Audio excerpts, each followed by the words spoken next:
Дојдовте во За или против, јас сум Љупчо Цветановски, мој денешен гостин е Орце Георгиевски, председател на ЗЕЛС, градоначалник на Кисела Вода.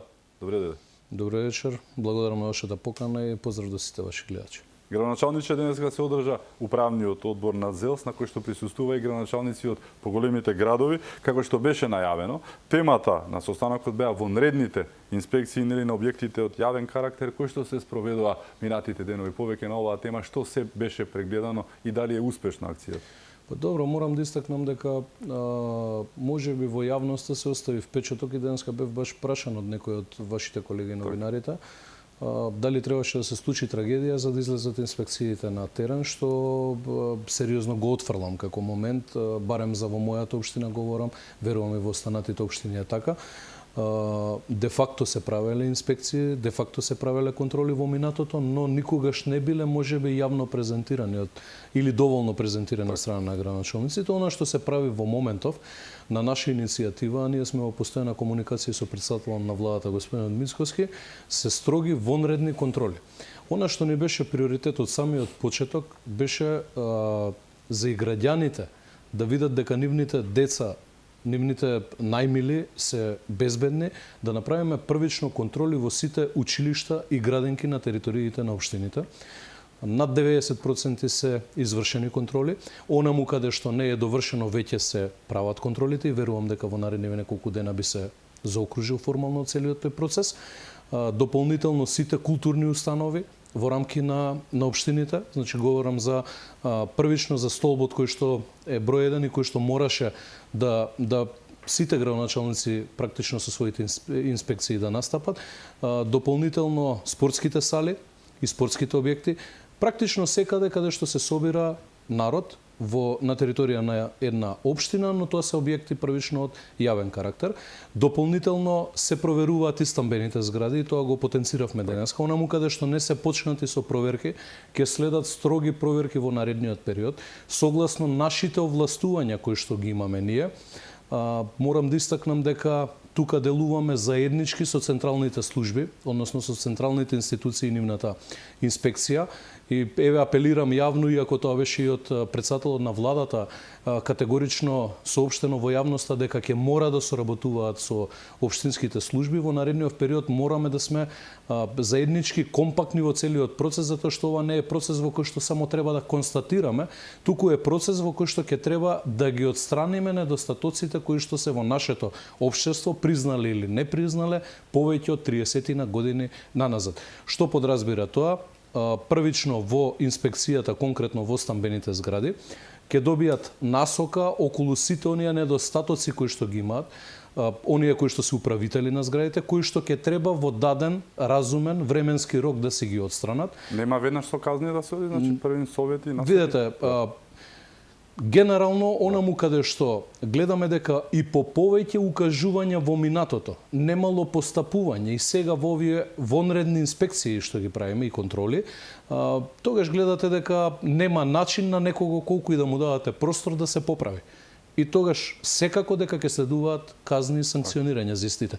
Но ако станува збор, не знам, за некаде недостасува црево за хидрант, некаде недостасува ПП апарат и така натаму, тоа се недостатоци кои што јас верувам дека пред се во интерес на безбедноста на луѓето кои што живеат таму, ќе имаат силна волја да го отстранат како недостаток самите станари, оние кои што се управители на зградите и така натаму.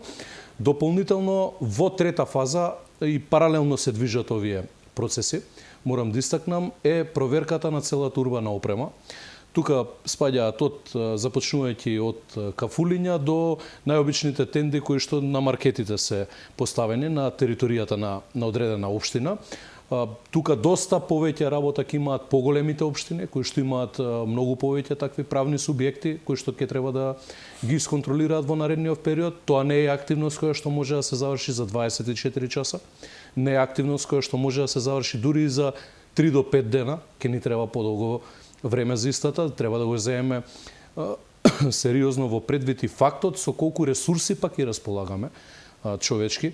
Ние говоревме и за тоа дека ќе се солидаризираме меѓусебно како градоначалници, онаму каде што има недостаток, односно недостасуваат инспектори со помош на меѓуопштинска соработка, едните на другите ќе се помагаме во наредниот период и тоа впрочем било пракса изминативе 3 години како што функционираме како градоначалници, така што ни предстои еден активен период во поглед на тоа дека буквално народски кажано се ќе се чешла. И толеранција нема да има према никого. Секој ќе добие период во кој што ќе треба да се адаптира. И во кој период ќе треба да ги отстрани сите неправилности кои што ги има, за да може граѓаните да се чувствуваат безбедно во своите средини. Дали е тоа од објекти од јавен интерес, дали е тоа од објекти како кафетерии и така натаму, секаде мора нашите граѓани да се чувствуваат безбедни и тие и нивните семејства. Мене ми е жал искрено што се случи на ваква голема трагедија за целата држава, за целиот наш македонски народ, за сите граѓани во државата, каква што многу одамна не се памети на нашиве простори. Не потресе сите таа трагедија, но мораме да одиме напред во процес во кој што сите недостатоци од минатото ќе треба заеднички да ги поправиме. Ние имаме систем полуфункционален. Ние имаме институции кои што во минатото не постапувале. И тоа генерално се централни институции. Јас не велам дека во локалните власти е секаде утопија и се функционира во милиметар онака како што треба да функционира. Но знам колку се трудат моите колеги цел изминат период и даваат се од себе за да го поправиме она што сме го наследили од минатото. Ме радува што истото го прави и владата во моментов, што председателот на владата е постојано во функција на тоа да ги подобри работите во целиот систем, за да создадеме едно функционално општество во кое што сите ќе бидеме на крајот на денот безбедни. Гледано од барем овие 90% кои што се поминати инспекциите, објектите, дали може да им порачате на граѓаните дека може да бидат спокојни во однос на резултатите што се утврдени ситуациите? Во однос на објектите од јавен карактер, јас денеска бев категоричен во моето излагање кога кажав дека граѓаните се безбедни, нивните деца, нивните најмили се безбедни и во градинките, и во училиштата, и во спортските сали, и во културните установи во своите општини. Доколку во некои општини се утврдат неправилности, за многу скоро тие ќе се санираат, односно ќе се исправат во наредниот период, така да од тој аспект нашите граѓани можат да бидат спокојни, земајќи во предвид дека институциите кои што се од локално ниво, односно јавните институции под наша надлежност, гарантираме дека се целосно безбедни. Сепак и оние кои што се поминати, инспекциите нема да застанат, ќе продолжат со поинаков континуитет, нема да има застој, ќе продолжат така на терен. Секако дека ќе продолжат. Еве ќе земам во предвид нашата општина, општина Кисела Вода, општината од која што доаѓам. Нас последните контроли не се направени негде на крајот на минатата година. Со уредни записници, со прилог на записниците кои установи се посетени, каде извршена контрола, во каква состојба е затекната целата, ако земеме во предвид ППЗ опрема или се останато. Но во одредени општини претпоставувам дека не се извршиле такви контроли изминативе месеци или години. И тука не е на одмет да се размислува да влезе облигаторно 2 пати во годината или еднаш во годината задолжително согласно закон да во сите институции се вршат контроли. И тоа контролите да ги вршат општинските инспектори во соработка со централните инспекции, односно институциите од централната власт, кои што нормално секој си има соодветна надлежност. Кога сме кај, за појасно да биде на гледачите на јавноста, кога сме кај надлежноста на општината, ако земеме во предвид кафулињата, нашата надлежност е единствено во елаборатот за животна средина. Но ние не смееме да бидеме неми наблюдувачи на процесот. И ако утврдиме одредена аномалија, јас и тоа го разговарав со нашите инспектори, која што не е наша надлежност, наша обврска и како граѓани и како луѓе кои што управуваме со една институција, е да пријавиме до соодветната институција да има постапување. Подобра комуникација локална и централна. Точно. Досега имаме многу примери во кои што како локална самоуправа сме сугерирале, најчесто тоа се однесувало околу цементарница, каде што сме барале централни инспекции да се вклучат и градска инспекција да се вклучи, но и други предмети кои што ги биле предмет на обсервација на нашата инспекција, и тоа треба да го практикува секој градоначалник во градот Скопје, каде што генерално се комбинирани инспекциите и многу малку се надлежностите на локалниот градоначалник визави градоначалникот на градот Скопје, но и тоа треба да се прави со централните институции. Треба да сватиме дека сите ние работиме за една иста цел, а тоа е да овозможиме подобри услови за живот и безбеден живот и секојдневие за нашите граѓани. Спомнавте дека сега си помагате едни на други во однос на општините и на инспекторите кои што дел од општините, што малку е фрапантно, ги немаат. Но дали можеби овој период, бидејќи сега е ситуацијата каква што е, да помине, да се вработат, да притиснете малку повеќе инспектори таму? Не е логично вие постојано еве као кисела вода да им познајмувате на другите.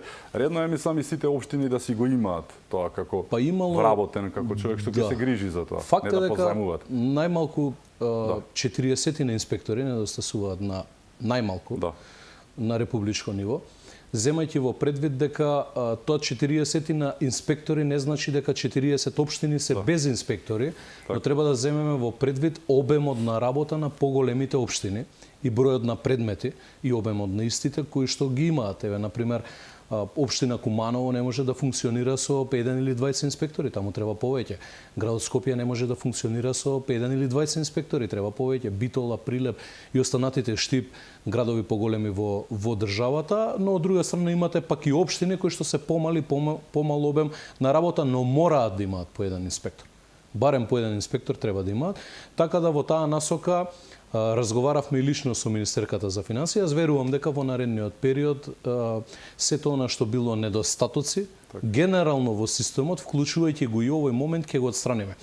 Јас кога станав пред 3 години градоначалник на мојата општина, кога бев избран од моите сограѓани, јас се доведов во ситуација да немам ниту градежен инспектор, ниту па години наназад да имало инспектор за домување. Сега имаме градежна инспекција консолидирана, но работиме кон тоа да имаме инспектор плюс, инспектор повеќе. Имаме конечно инспектори за домување кои што соодветно излегуваат, постапуваат по барања на граѓани, реакции на граѓани и така натаму, што значи дека тука многу зависи индивидуалната волја на градоначалникот и капацитетот негов да го состави тимот, и верувам дека во наредниот период секаде ќе се доекипираат составите на инспекцијски служби. Во однос на утврдените неправилности од сите овие инспекции, кои се најчестите прекршувања со кои што се соочивте?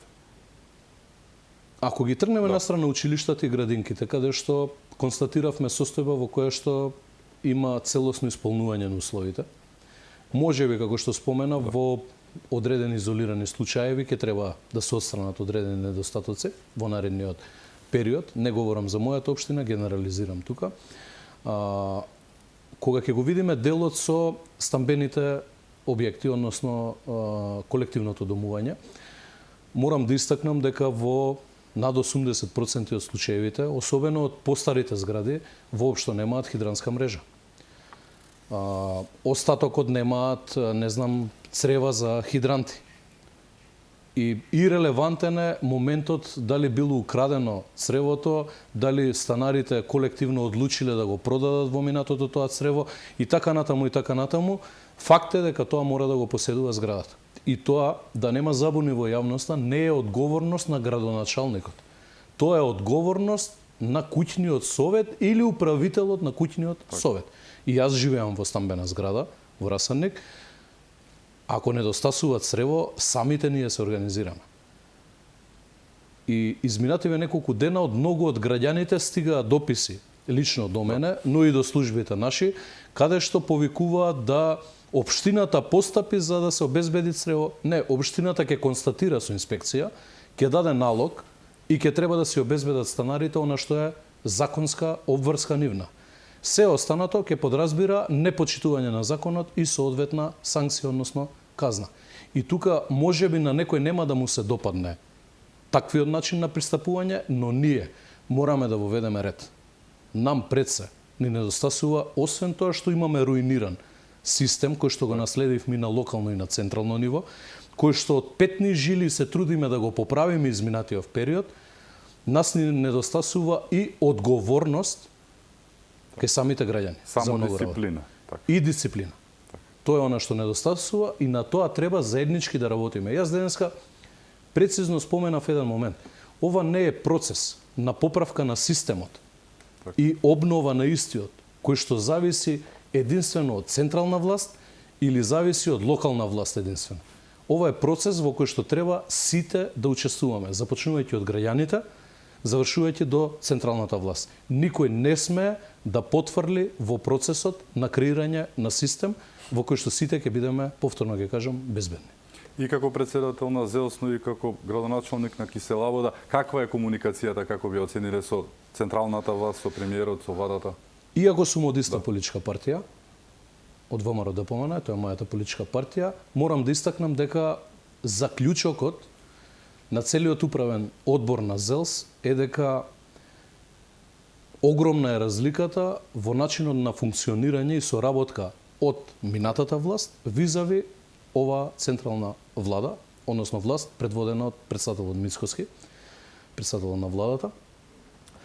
Првенствено ние треба да земеме во предвид дека во минатото како ЗЕЛС немавме, освен што немавме никаква комуникација, и во состојба во која што требаше да се реши проблем на одредена општина, ние немавме слух од централната власт.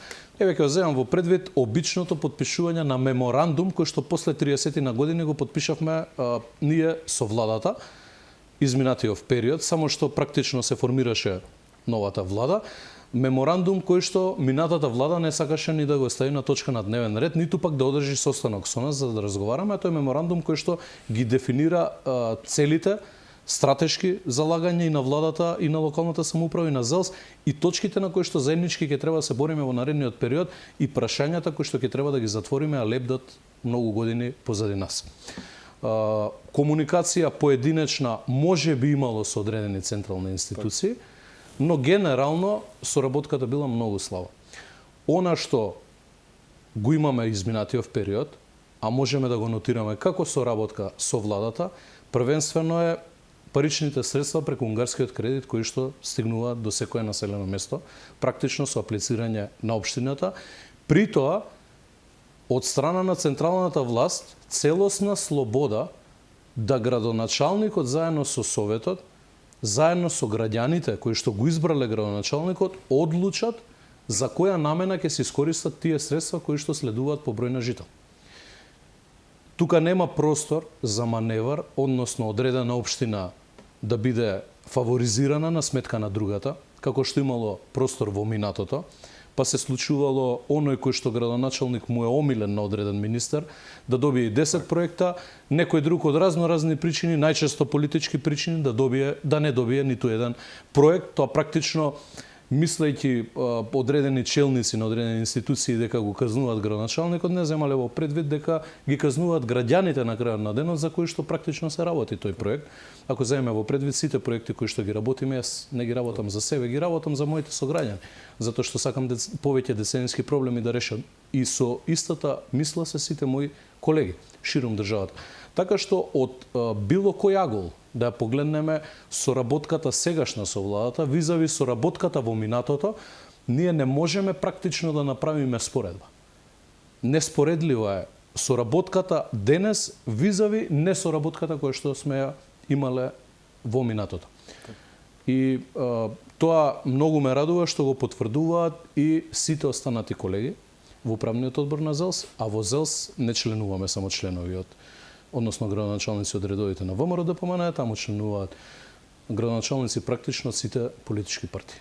Градоначалниче, дадовте и препорака до општините, училиштата, сите јавни установи за откажување на јавните настапи или пак замена нивна со нешто друго.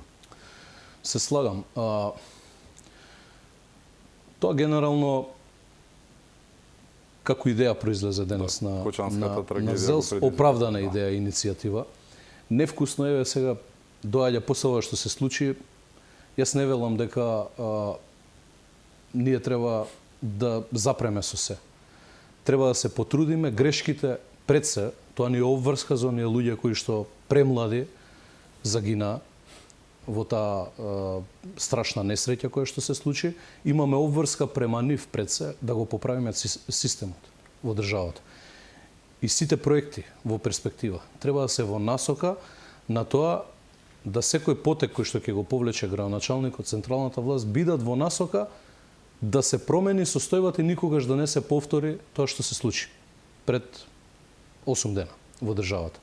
Земајќи во предвид дека имаме повторно обврска кон оние кои што ги изгубија животите, но имаме обврска и кон оние од нивните семејства кои што се живи, да им покажеме дека на вистина овој систем на кој што сите сме гневни, сите имаме забелешки, сите знаеме дека е нефункционален со години наназад, дека пола младина не исели од државата, мораме да го поправиме.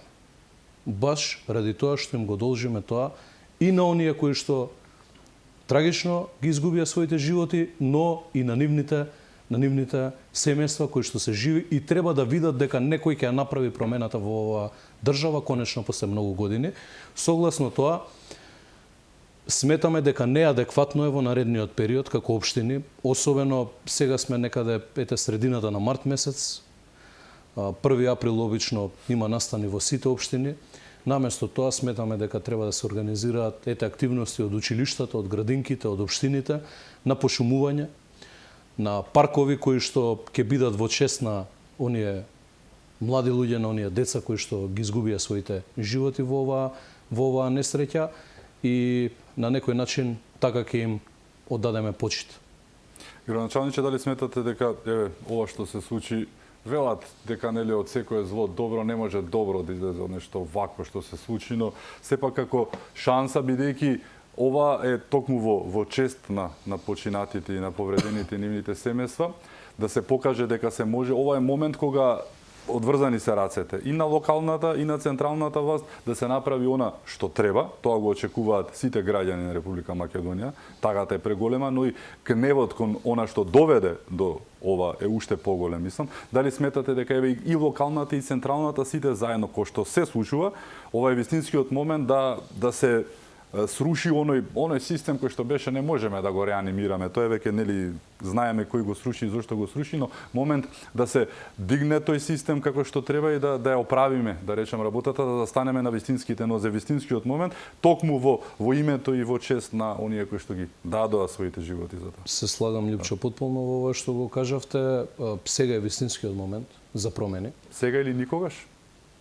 Видете, или не е до толку. Никогаш нема ние доволно да превземеме активности кои што ќе доведат до утопија. Јас имам и студирано политички студии и многу добро ја познавам оваа материја. Уште подобро ја познавам, земајќи во предвид дека една од најкомплицираните општини од која што и вие доаѓате, ја водам повеќе од 3 години.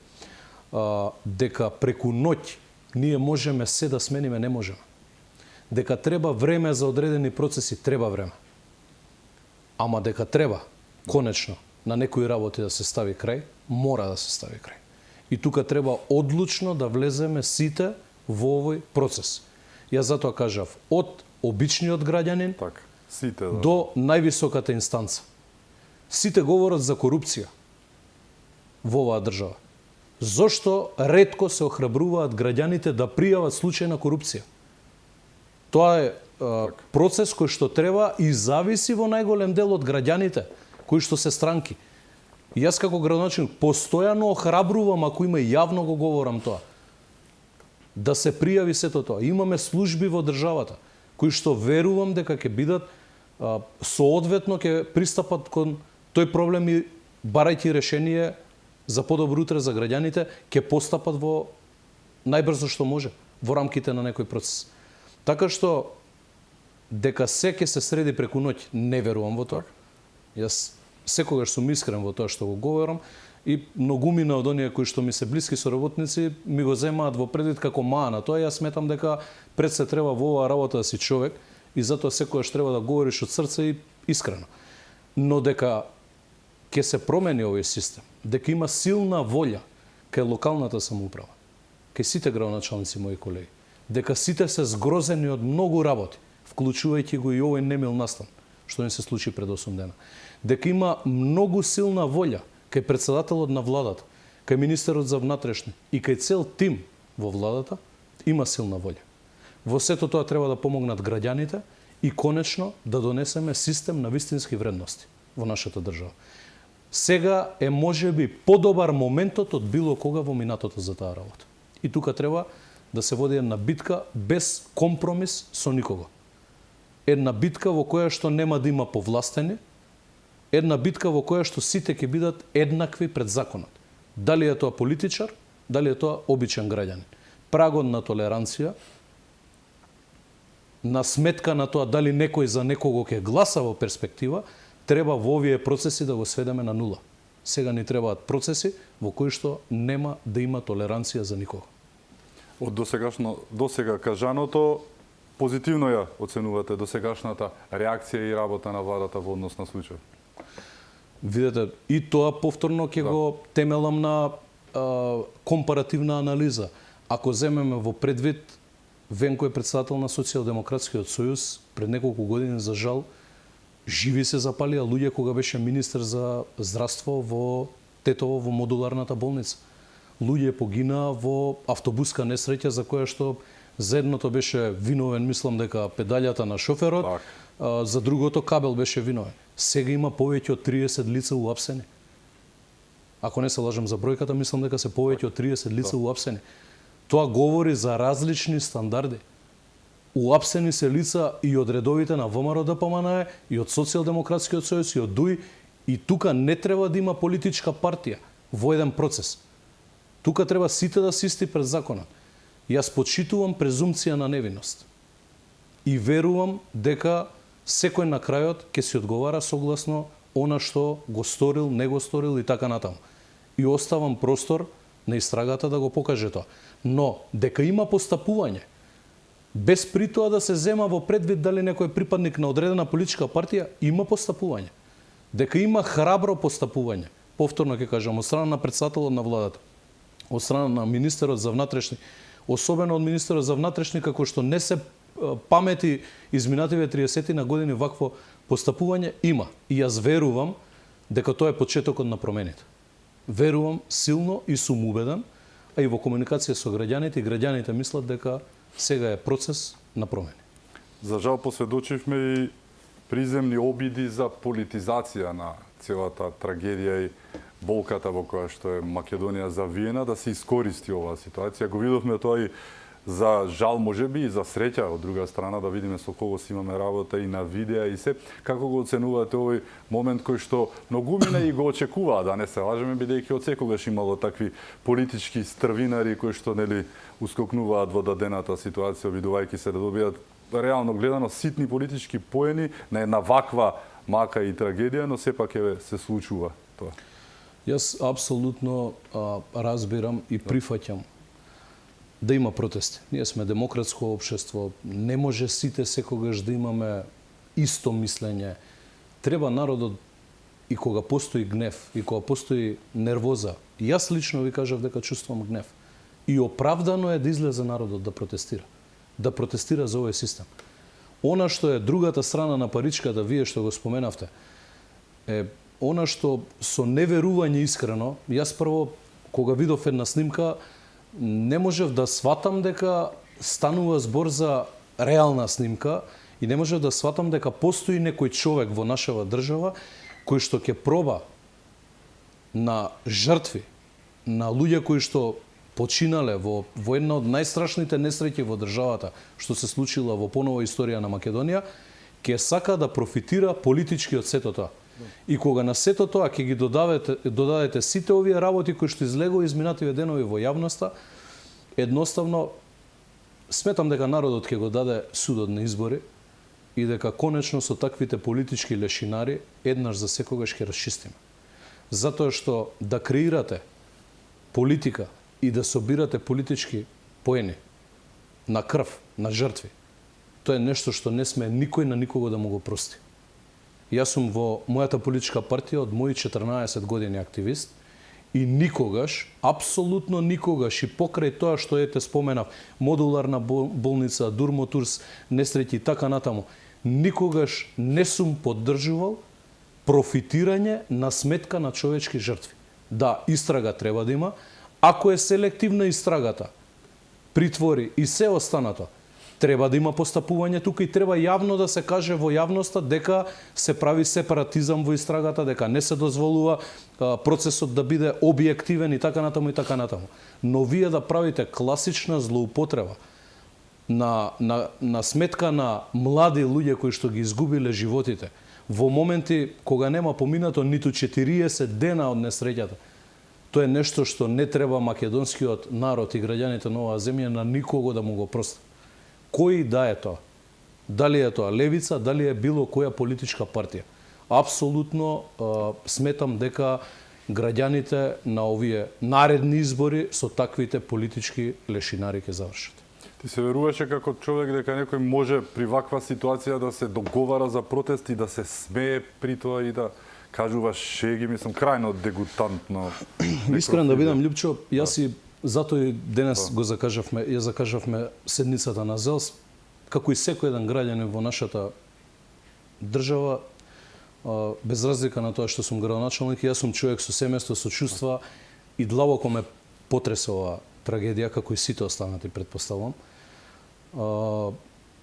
И како што споменав, седницата ја закажавме не минатата недела, туку оваа недела, за и самите емоциите да ги средиме на некој начин и да можеме потрезвено да размислуваме во целиот процес. Но еве гледаме дека додека целата држава, целата јавност, многу семејства на кои што блиски им загина, на кои што блиските не им се повеќе на овој свет за жал,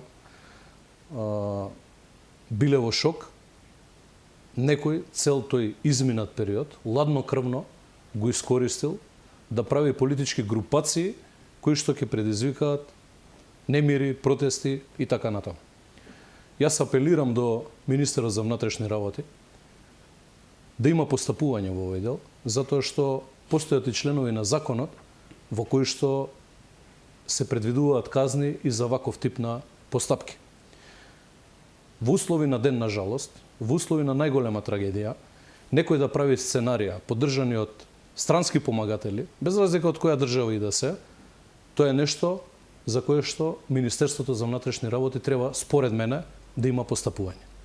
Апелирам и го охрабрувам министерот, како што цврсто ги води сите овие процеси изминатиот период. Тој е министер кој што влезе во многу акции за кои што во минатото сите знаевме дека треба да се случат. Сите знаевме дека постојат одредени групации кои што јавни тајни беа. Да, кои што го тормозат населението во одредено место, кои што ги трујат нашите деца со дроги и така натаму, но никој не се охрабруваше да влезе да го направи тоа. И секоја чест за министерот што ги повлече сите тие чекори изминатиот период. Треба да се повлече според мене, и еве апел до министерот, чекор и за ваквите постапки. За на никој никогаш во перспектива, дали е тоа на Орце, дали е на било кој политичар во нашава држава, не му падне на памет да проба политички да профитира на сметка на лица кои што трагично го изгубиле животот во оваа земја. Некам да преодицирам, но мислам дека е подценија повторно интелигенцијата на сопствениот народ. Видовме како помина дел од протестите, верувам дека тоа ќе се случи вечерно. Остануваат повеќе теми за кои што ќе зборуваме и во вториот дел со градоначалникот Ѓоргиевски, ќе зборуваме за измените на законот за локална самоуправа кои што предвидуваат веќе да не бидат заштитени мечки градоначалниците, да може и да се сменат ако не се работат работата како што треба, и за други проблеми со кои што се соочуваат. Се враќаме веднаш по рекламите, останете со нас.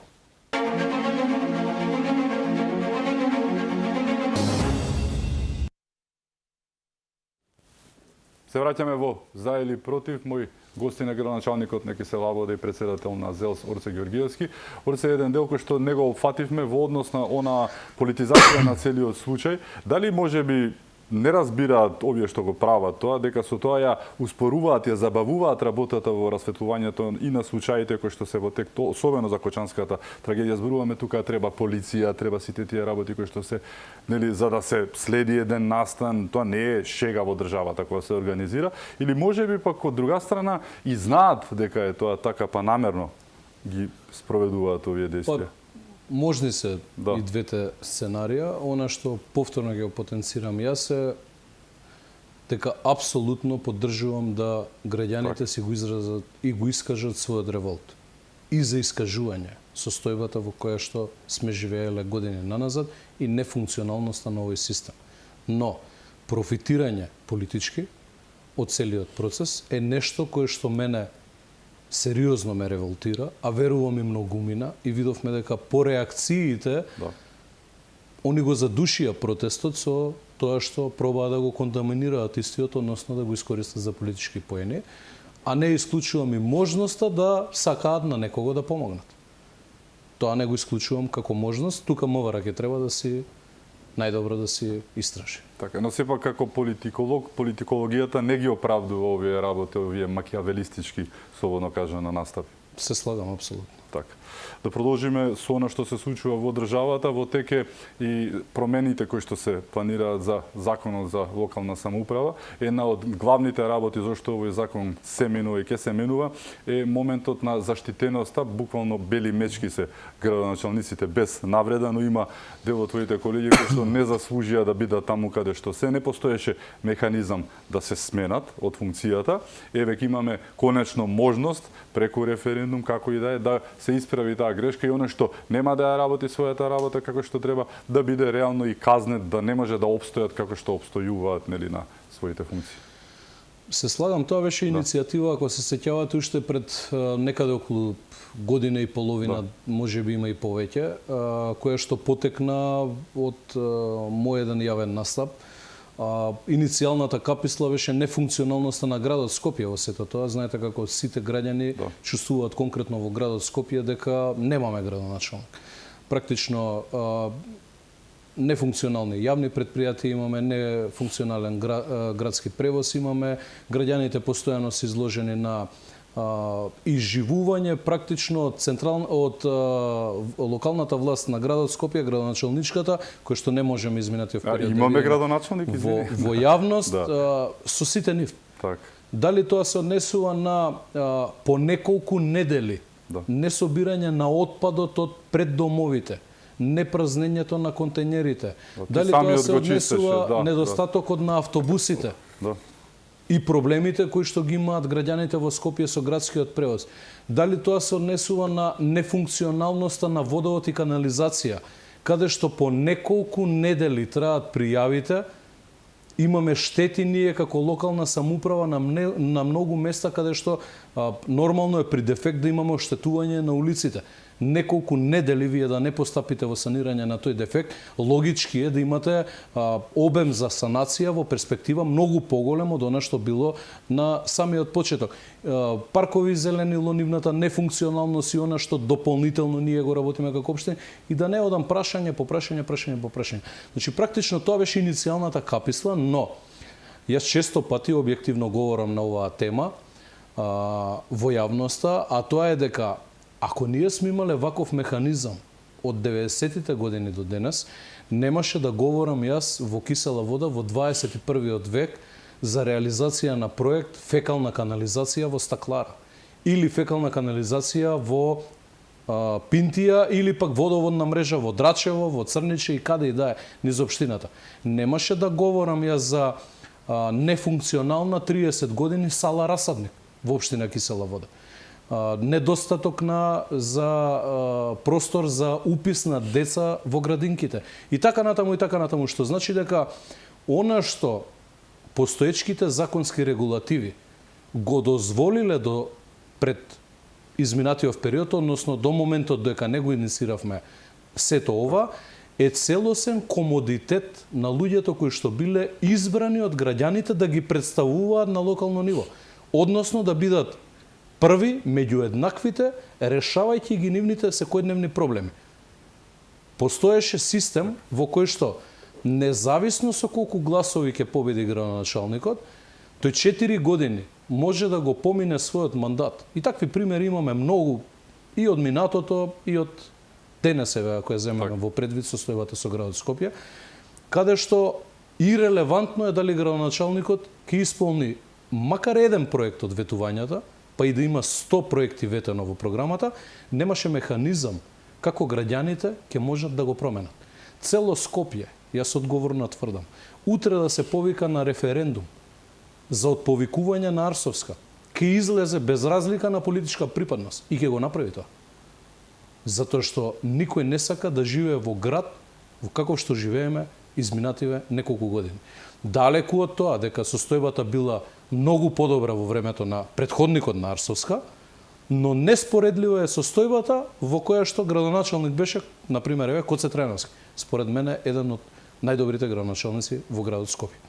Така што овој механизам со кој што оној кој што ти ја дава поддршката, довербата и ти го дава мандатот, тој е единствениот суверен и прв и последен, тоа е народот, ќе има повторно механизам во кој што ќе може да те отповика.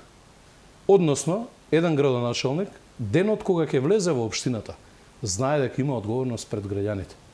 Тоа нема и не сме да се претвори во арена на политички пресметки, калкулации, преку совет и така натаму. И затоа нашата иницијатива беше во насока да биде преку референдум, оставајќи простор и за адаптација одреден на градоначалникот во средината во која што ќе влезе да раководи, но и знаење кај него дека како што влегол и го избрале граѓаните, истите тие можат да го отповикаат назад при нереализирање на проектите од програмата.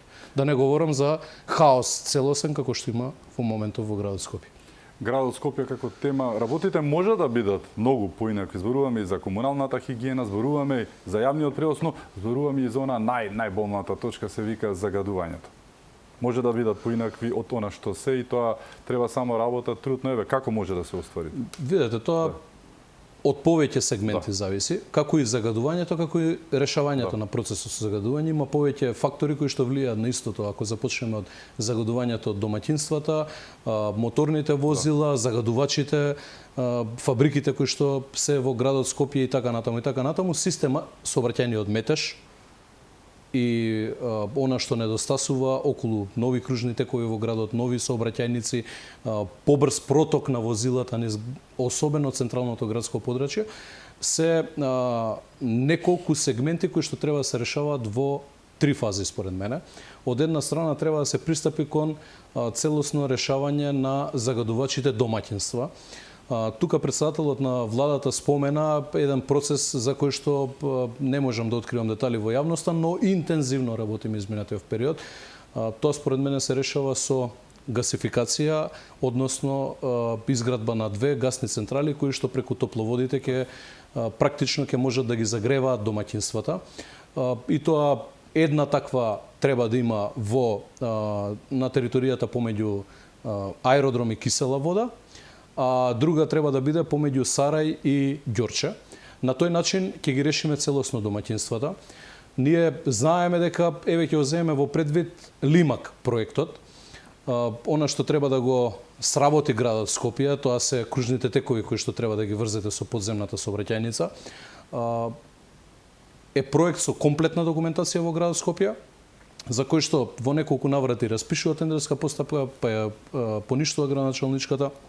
Искрено не можам да го сватам нејзиниот концепт на хаос и создавање на хаос, но тоа е комплетна документација спремна која што треба да влијае на сообраќајниот хаос во главниот град и редуцирање на истиот. На Скопје му недостасуваат најмалку 12 кружни текови на повеќе сообраќајници каде што имаме проблем за движење на возилата, особено, повторно ќе кажам, во моментите кога од 8 до 9 часот, шпицот народски кажано, и во моментите од 15:30 до 16:30, кога практично граѓаните се враќаат од работа.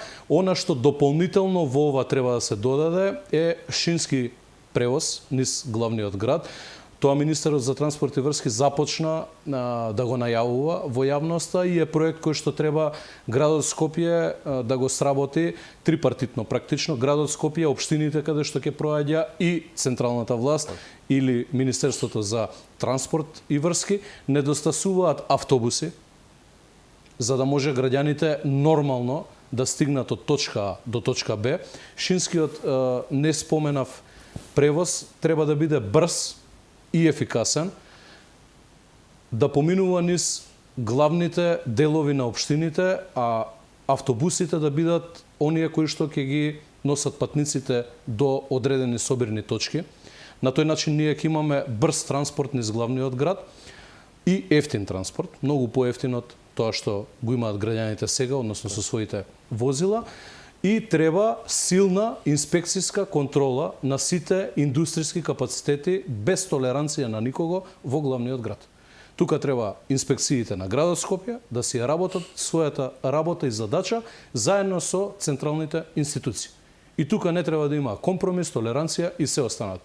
Ние можевме да видиме различни драмолетки од страна на градоначалничката изминативе години. Некого ќе апсеше, некого бркаше, затвараше и никому ништо на крајот на денот. Како што, впрочем, не сум го споменал тоа во јавноста, стигна за казната која што нели ми ја пиша 80.000 евра за депонирање на отпад кој што не ми дозволи во Дрисла да го депонирам, стигна официјално известување до општината дека таа казна е онака како што говорев во тој момент, не издржана правно и не може да ми биде изречена ниту мене, ниту на општината. Јас тогаш тврдев дека моите граѓани треба да се спокојни, имаше поделени мислења на граѓани кои што сметаат дека со тоа се предизвика штета на општината, на буџетот, дека треба да се плати таа казна. На крајот излезе дека бев апсолутно во право и казната излезе дека е неиздржана, така што функционалноста на градот Скопје е пред се моментот од кој што зависат сите процеси во градот Скопје, а зависи процесот на намалување на загадување, транспортот и се останато што за жал во моментов е на катастрофално лошо ниво. Еве за крај, градоначалниче, остануваат вашите аспирации за борба за прв човек на Скопје? Па секако, мојата амбиција јавно ја кажав, нашата политичка партија спроведува еден процес на анкетирање изминатиот период и јас верувам во моите сограѓани, верувам во поддршката која што секојдневно ми ја даваат и таа расте постојано. Многу направивме изминатиот период во нашата општина. Никогаш не можете да бидете до крај задоволни од она што треба да го направите, затоа што секогаш треба да се стремите како политичар за нешто повеќе од тоа што сте го ветиле. Но направивме чуда за нешто повеќе од 3 години. Од една од најлошите, најруинирани општини, направивме општина со која што многу од моите сограѓани се гордеат денес. Така што верувам во капацитетот и личен мој, но и на мојот тим. Јас не функционирам сам, јас имам одличен тим. Верувам дека по анкетирањето мојата политичка партија би ми дала поддршка. Тоа се работи кои што зависат секако од претседателот на партијата, од извршниот комитет, централниот комитет и така натаму, но сето она кое што изминатиот период го сработив и како градоначалник и како претседател на ЗЕЛ, сметам дека ми е апсолутна предност во однос на било кој останат. Благодарам што беше мој гост. Ми беше чест. Ми беше чест. Благодарам и вам што бевте со нас, да сте ни живи и здрави и секако имајќи предвид се што се случува околу нас, чувајте се многу.